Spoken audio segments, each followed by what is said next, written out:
भारत ने पश्चिमी मोर्चे पर तैनात किए तेजस।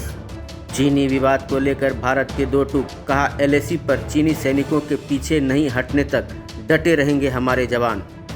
लद्दाख में जारी सीमा विवाद को लेकर भारत ने चीन को कड़ी चेतावनी दी है।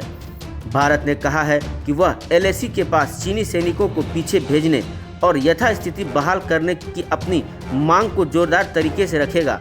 साथ ही उसने इस ऊंचाई वाले क्षेत्र में लंबे समय तक टिके रहने के लिए कमर कस ली है। सीमा विवाद को लेकर सेना, विदेश मंत्रालय और रक्षा मंत्रालय के शीर्ष अधिकारियों के बीच एक बैठक हुई है। इसमें चीन के साथ सीमा विवाद पर चर्चा की गई। एक अधिकारी ने कहा कि एलएसी का मुद्दा केवल बातचीत योग्य नहीं है। जब तक चीनी सैनिक पूरी तरह से पीछे नहीं लौटते, तब तक हमारे जवान पूर्वी लद्दाख में फॉरवर्ड इलाकों में तैनात रहेंगे। वहीं सैन्य वार्ता के बाद भी अब तक चीन के अड़ियल रवैये में कोई बदलाव नहीं आया है।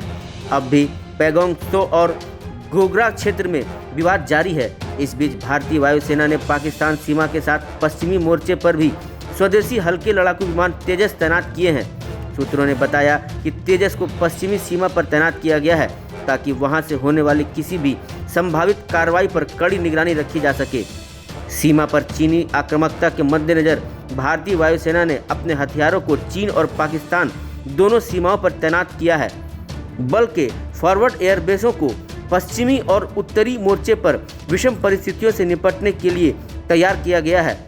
इधर चीन से तनाव और कोरोना महामारी के बीच अमेरिका ने हवाई द्वीप समूह के पास दुनिया का सबसे बड़ा नौसैनिक अभ्यास रिमपैक शुरू कर दिया है।